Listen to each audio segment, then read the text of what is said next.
welcome back to my channel, and there's something in my eye, as there always is. Today's video is going to be a Let's Talk video. I haven't really done one of these in a while, and this particular one has been requested quite a bit. I love having this channel for lots of reasons. It's a place for me to express myself, it's a place for me to just get creative, and in doing that, we have built this really amazing community and family, almost, so to speak, which beyond everything else that I get from this channel is by far the most rewarding thing. Just having a group of you guys that are really interested in what I do, really supporting me in every way, and supporting each other, which is the most beautiful thing for me to watch just kind of happen. I also really love the fact that I have managed to stay really open and honest on my channel, because I find that not only does it help me kind of center myself and talk through some things that I sometimes need to talk through, but it seems to really help you guys. I get quite a few messages letting me know that my more serious videos really resonate with a lot of you and really help you kind of think through some things you need to think through in maybe a different way, or feel a little bit more understood, or maybe feel a little bit less alone, which is beyond the goal of all of my Let's Talk videos, is just to kind of sit down and have a conversation with you guys that'll hopefully help in some way. And today's video is going to be about depression, because like I said, it's requested a lot, and I have, maybe surprisingly, quite a lot to say about depression. I get asked questions about this kind of thing quite often, and I have a feeling it's because a couple Let's Talk videos ago, I think it was one or two, I made a Let's Talk video about anxiety and my struggle with that, and in that video I mentioned that I do in fact deal with depression quite regularly. I didn't talk about it that much. I had meant to, actually. That video was supposed to be about both, but I just kind of got swept up in talking about anxiety, and just from paying really close attention to your guys' comments and your guys' private messages, I feel like this is something that we as a community should kind of talk about together and provide support for each other over. So I have some things that I want to generally talk about, and then I asked you guys on Instagram to ask me some specific questions about depression and things of that nature, which I will be answering in the second half of this video. But first I just kind of want to ramble on, if you don't mind. I do want to preface this by saying that I am not a professional, and these are mostly just thoughts that I've had reflecting on my own experience in the hopes of maybe helping you guys on your own journey. Basically, depression is a condition that affects your mental health, and medically and scientifically it has a lot to do with the levels of certain chemicals that are produced in your brain. I believe, don't quote me on this though, because I wasn't necessarily paying a ton of attention when it was explained to me, but serotonin, as far as I understand, is a chemical in your brain that is naturally produced to induce happiness and to keep your mood balanced, and it's just like anything else in your body. It's created when you need it, and then it's maintained at healthy levels so that your mood is pretty stable and balanced. And thank you, son, for leaving. I need you, come back. And when you have depression, that means that your brain and your body is having a hard time producing the right amount of chemicals to make you feel the right way and keep you healthily balanced. And so, although depression often, like from the outside, just looks like unhappy people, it's a lot deeper than that. For me, one of the hardest parts that I kind of had to come to terms with about the whole idea of depression is that you can't really control it necessarily. It's something that happens to your body, although there are ways to handle and deal with it, which we'll talk about in a second. But for me,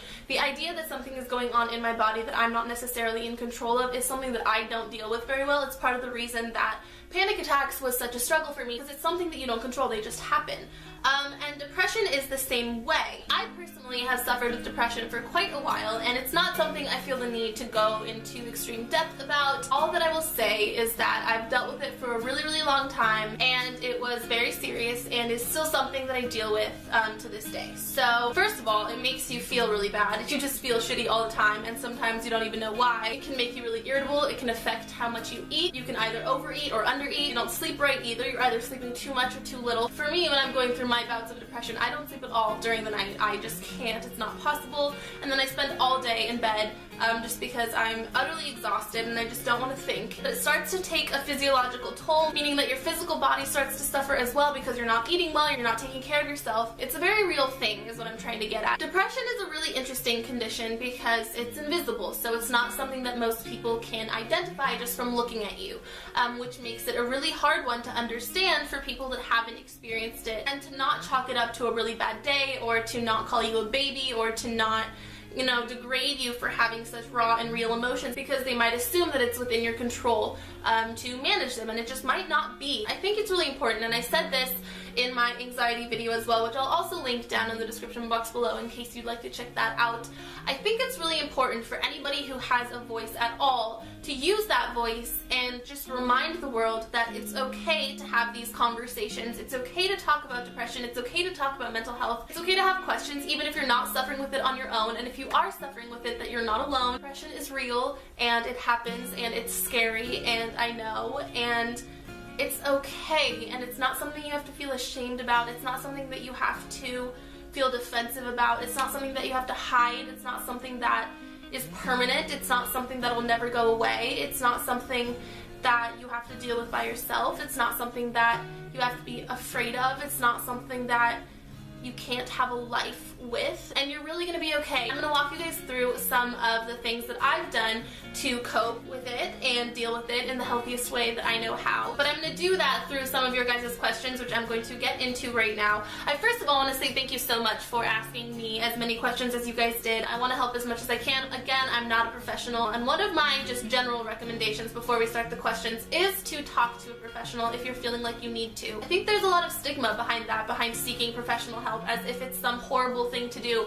when actually it's a really responsible and mature and healthy thing to do. If you're not feeling like your mind is the way it should be, or if you're not feeling necessarily safe, or if you're not feeling great about how you feel and you're really kind of concerned that it might be a medical problem. Okay, I didn't know that you had depression, but it's very comforting. What are some methods you use to calm down and feel better when you feel so unwanted and unloved, if you ever have? When I get really upset, a lot of my insecurities surface, and I think that that's natural to an extent, but obviously when you have depression and it's a chemical thing, it kind of goes haywire a little bit. When you feel unwanted and unloved, which is a really common thing to feel when you're feeling depressed, I think for me, what I do is I reach out to people that I know deep down really care about me. Like, I reach out to my mom. Even when you're in that negative bubble and you kind of having trouble seeing that people care about you and noticing that people care, because it's all kind of turned off. In the back of your mind, there are certain people that you know care. For me, that's my mom and my boyfriend, and I just talk to them, not even necessarily about what I'm feeling, but just kind of about other things, and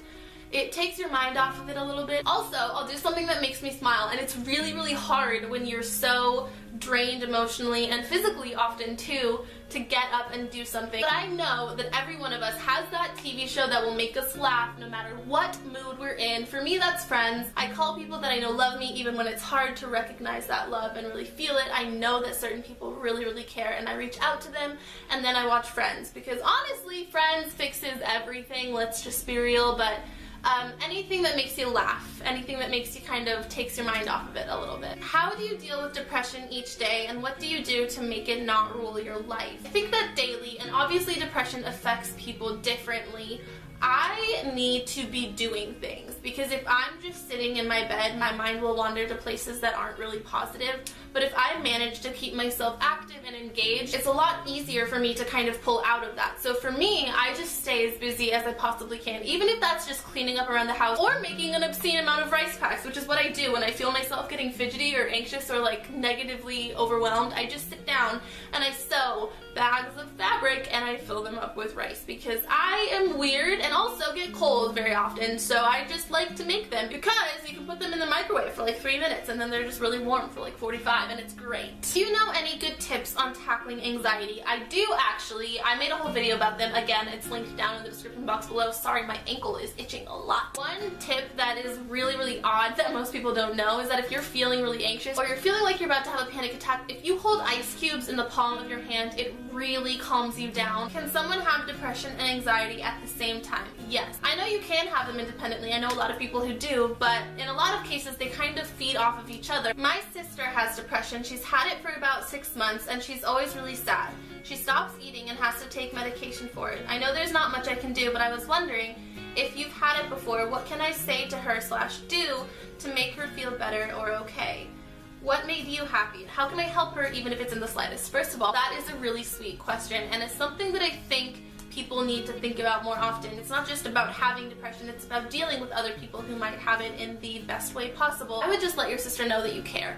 In any way that you care to, just let her know that she's loved and she doesn't have to deal with this on her own. If you were gonna say anything, I would say something along the lines of, I love you and I'm so sorry that you're hurting, and I wish there were things I could do to help, but I know that I can't fix this for you. It's just really important to me that you understand that I'm right here and that I'm not going anywhere, and that if you think of ways that I can assist at all, just please let me know, because I'd be happy to. And just tell her that it's nothing she has to be ashamed of, and that even though you haven't experienced it on your own, that you understand that it's really, really real for her, and that it's okay to feel as bad as she's feeling, but that she's not going to feel that way forever, and that there are ways and things that can be done to help. I think it's important for people who are in a dark place to be reminded that there is so much love surrounding them, and that even though it's okay that they're not necessarily able to feel it right now, that it's not going anywhere, and that it's nothing that they have to worry about losing. What is the best way to tell your friends or family that you have depression when they are religious and don't really believe or understand in depression fully? Okay, that's a really good question. I think that I would start off by just letting them know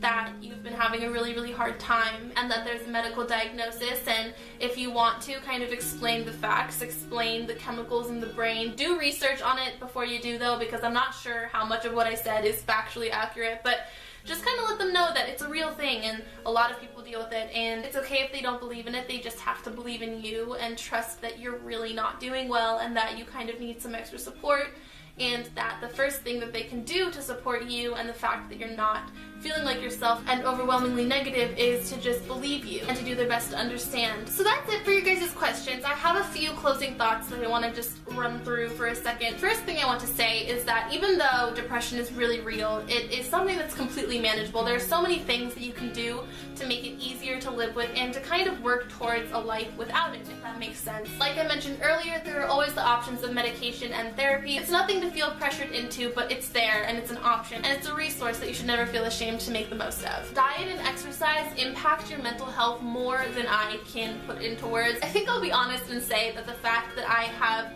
strayed so far from eating right and daily exercise is probably one of the reasons that I haven't been feeling the greatest over the past little while. In my personal history, nothing has helped me feel better than eating right and exercising. I think if I could give you guys any advice, it would be to start eating right and exercising a little bit each day, because it makes a world of a difference. When you're exercising, you're creating the endorphins that your brain and body lack on their own, which is genius, by the way. Other than all of that, I think that the main thing that you need to remember when you're going through stuff like this, you are so special and so strong and so intelligent and so beautiful and so wanted and so unbelievably amazing, and nothing that you're experiencing or dealing with doesn't take any of that away. And it's okay to feel scared and confused and to feel just shitty sometimes, and just as long as you know that it's not permanent and it's not something you have to deal with by yourself, and that you will feel better, and it does get better. And I know that hearing that doesn't necessarily make it easier, but it's something that's really important for you to remember. Just remember that feeling depressed or having depression doesn't take anything away from how amazing you are. It doesn't